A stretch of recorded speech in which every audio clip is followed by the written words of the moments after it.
now smells like a humid day inside Joy Behar's moo-moo. The motives stink worse than Joy Behar's jog bra. I mean, assuming she jogs. Oh, wait, there she is.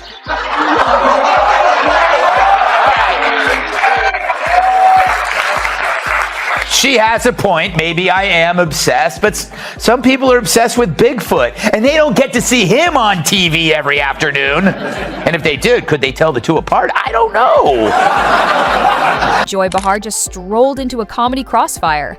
On one end, Bill Maher wielding his sarcasm like a scalpel. On the other, Greg Gutfeld, dishing out snark with the energy of a caffeinated raccoon.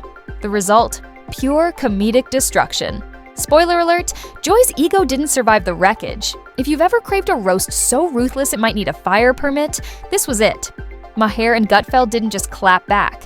They turned Joy's entire belief system into a stand-up routine. Let's dive in. By the way, out there, that hat that you keep wearing, that red hat that says "Make America Great Again," that tells people that you go along with this. So you might as well just put a swastika on the hat. Don't do that. Don't do that. Because we see it anyway.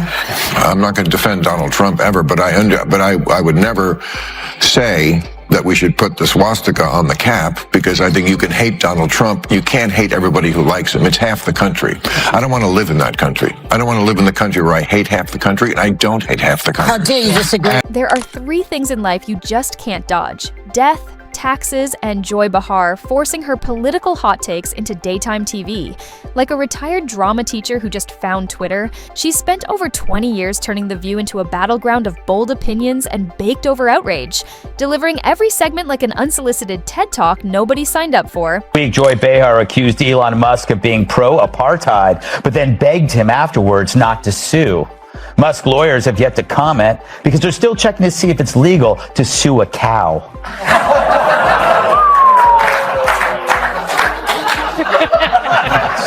Shots fired. Just a legal question. I don't know why it's so upsetting. I don't make the rules in this country.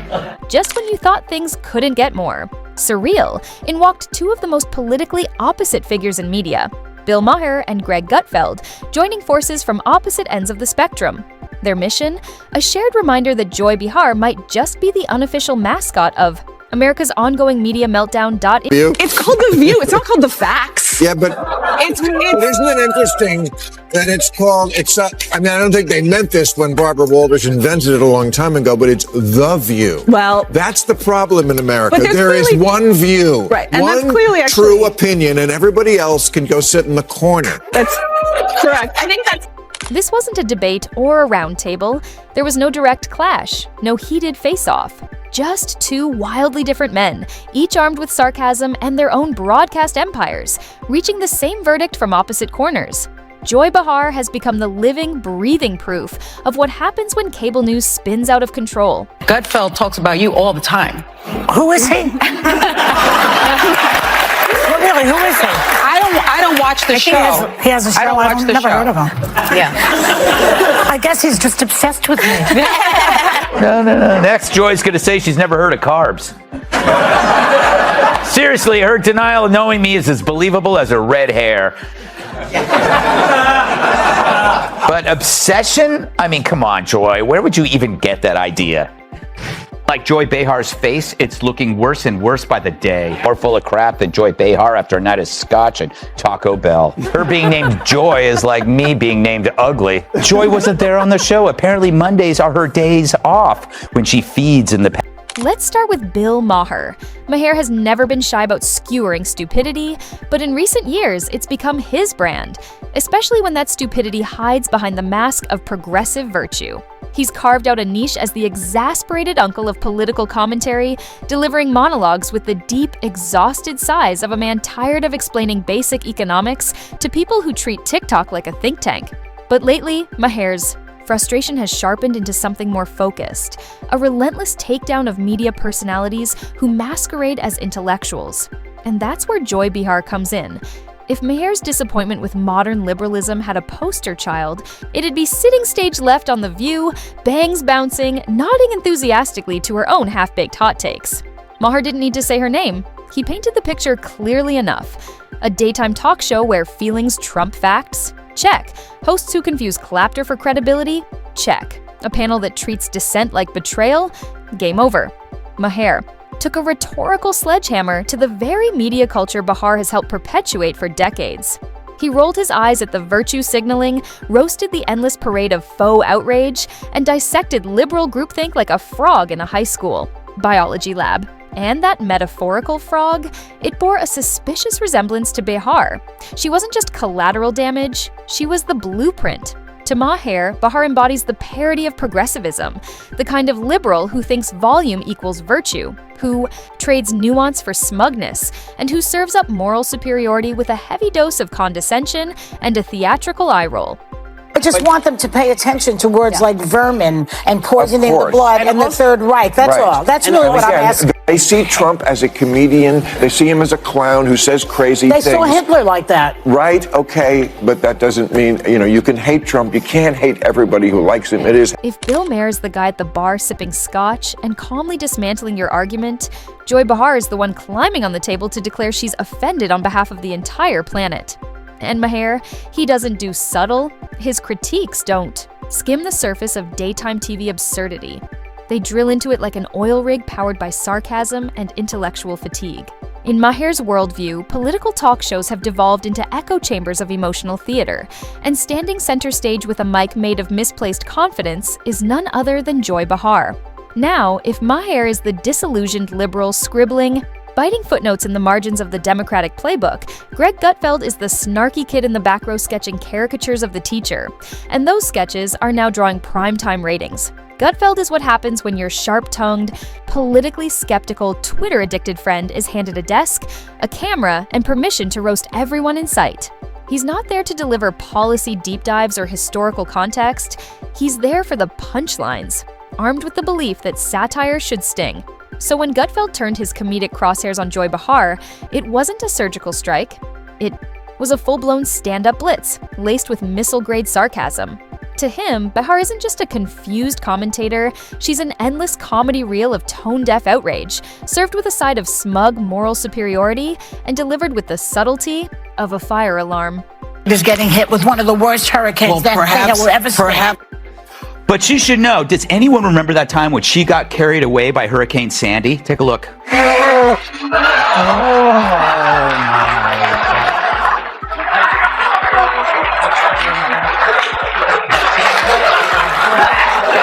Thank you.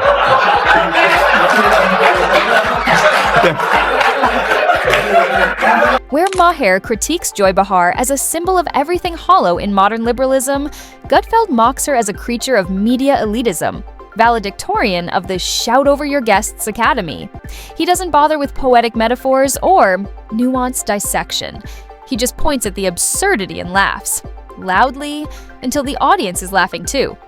Watching Gutfeld dismantle one of Behar's on-air rants is like watching a drunk juggler tear down a TED Talk. It's messy, chaotic, and somehow still more coherent than the original. This isn't political analysis, it's comedic demolition. He frames Behar as a relic from the era when TV execs believed volume equaled value, when having a loud opinion was enough to pass for having a good one.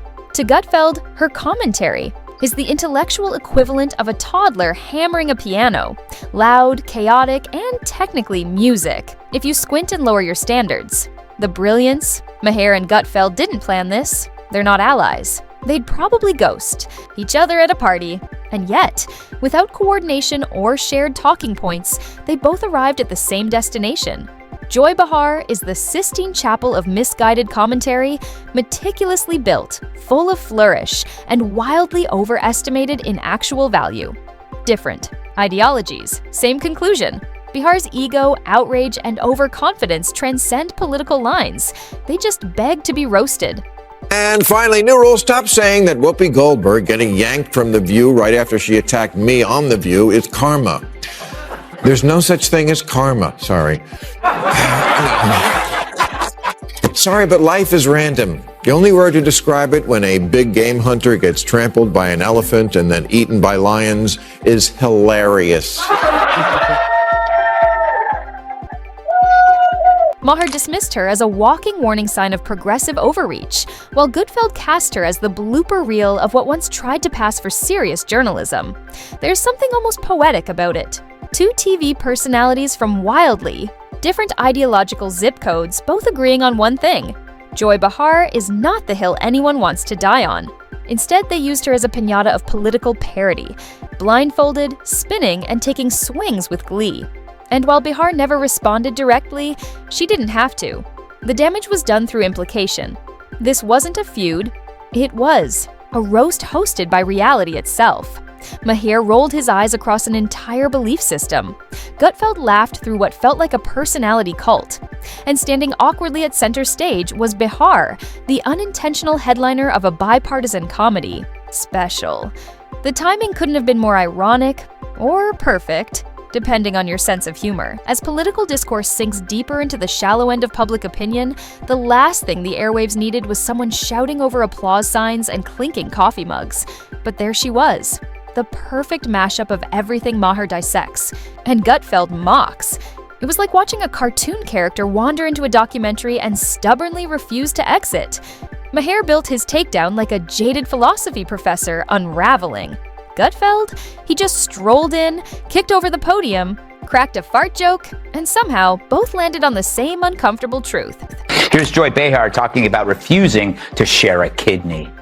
I find my friends bizarre. With a Trump supporter. I won't give them a kidney, but I could be friends with them. Hey, Joy, it's a kidney, not a pizza. Of course, she's kidding at first, but then she goes on to explain the moral foundation for her resentment, and it's the same one that drives all deadly ideologies. Joy Behar is the political pundit equivalent of a laugh track, there to cue the audience when they're supposed to care, even when nothing worth caring about is actually being said. And to be clear, this isn't personal, it's cultural. Joy Behar isn't just a person, she's a symbol, a relic of a media era where shouting was mistaken for strength and nuance was booed off stage. She's the grand finale of a fireworks show that lost its sparkle 10 seasons ago, but kept launching, dude after dud, because no one remembered where the off switch was. What makes it all worse, or better, depending on your appetite for satire, is that Behar seems blissfully unaware. That smug confidence radiating from her like a lavender candle at a yoga retreat. That's what Maher skewers. That's what Gutfeld roasts.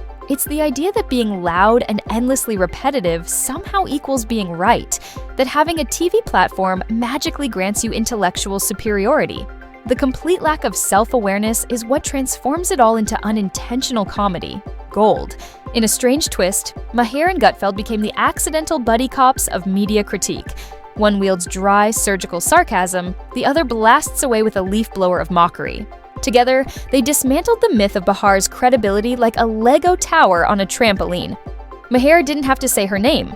His takedown of shallow liberal punditry was so laser-focused, it practically showed up wearing a red wig and demanding another segment on gun control. If The View is your favorite show, you might be a little slow. Yes, it's time for Our View on The View. Very serious music. They love to play the race card because logic for them is hard. Gutfeld, meanwhile, didn't bother with restraint. He launched grenades of satire with the glee of someone who knows he'll never be invited to brunch with the cast of The View, and wouldn't go if he was.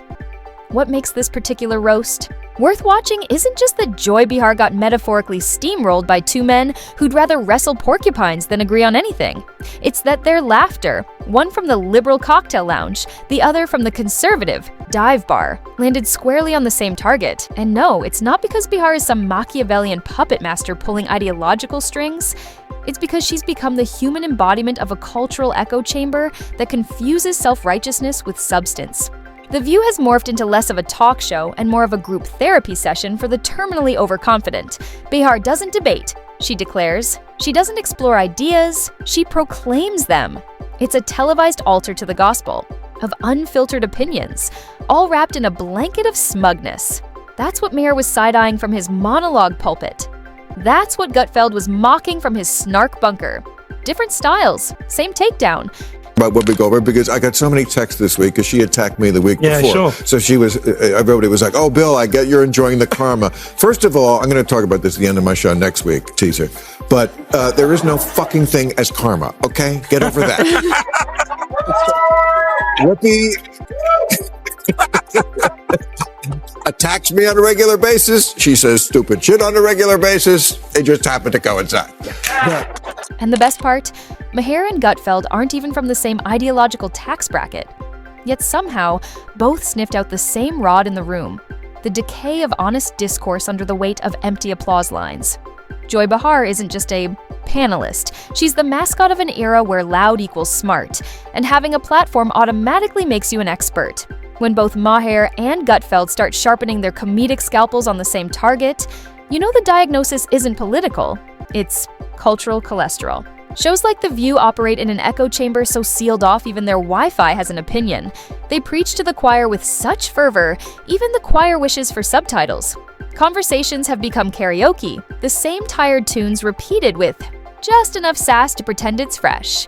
While the studio audience claps like trained seals at every sanctimonious hot take, the rest of us watch from afar like it's a nature documentary on delusion. That's the deeper punchline Maher and Gutfeld delivered. Comedy still has the guts to call out absurdity, even when it's dressed in professional makeup under studio lights. Maher brought the cerebral, wine-sipping snark. Gutfeld rolled in with chaotic energy. And Joy Behar, she brought whatever noise happens when self-importance crashes headfirst into overdue reality.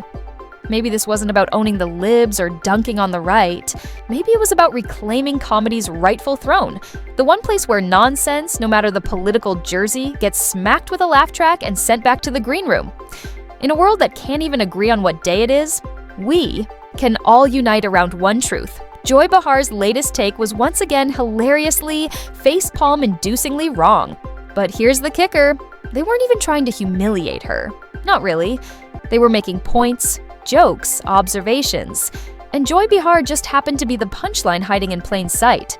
It's like discovering the main character of a sitcom you've been hate-watching is also the one writing the script.